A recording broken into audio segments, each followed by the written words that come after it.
আমার বুবুরে ডাল যাবা আমি হত্যা বিচার চাই। তোর দাদা কেন মারলো? আমি খারাপ ছিলাম না, আমাকে মেরে ফেলতো ভাই। কি অপরাধ করছিলাম আমি? আমি বিচার চাই, বিচার। আমি বিচার চাই ভাই, আপনার কাছে আমি বিচার চাই। আল্লাহর রাস্তে দেশবাসীর কাছে আমার রোজামণির হত্যার বিচার চাই। রোজামণির পিতা সুমন, তার দাদি, তাদের কান্না আজকের আল্লাহর এই আকাশ এবং বাতাস বাড়ি হয়ে উঠেছে।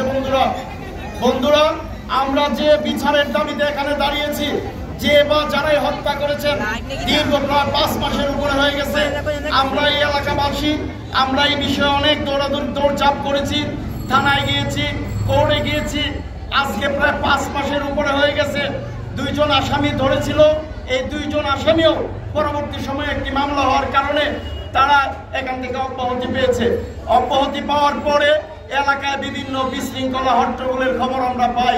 সুমনকে থ্রেট দেওয়া হয়, সুমনের ভাইকে থ্রেট দেওয়া হয়, সুমনের মাকে থ্রেট দেওয়া হয়। রোজামণিকে যারা হত্যা করেছে এরা কোনো মানুষের কাতারে পড়ে না।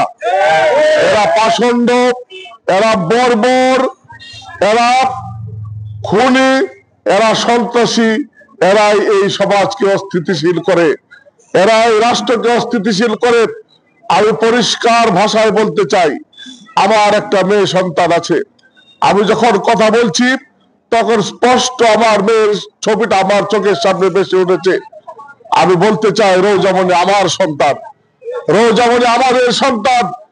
এই সমাজে হেসে খেলে, এই পৃথিবীতে হেসে খেলে বড় হওয়ার অধিকার রোজামণির ছিল। তার স্বপ্ন দেখার অধিকার ছিল।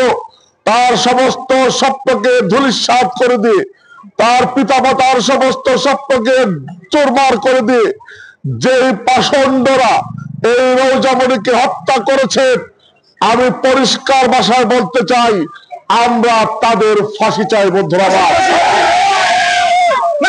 ফাঁসি চাই, বিচার চাই, চাই।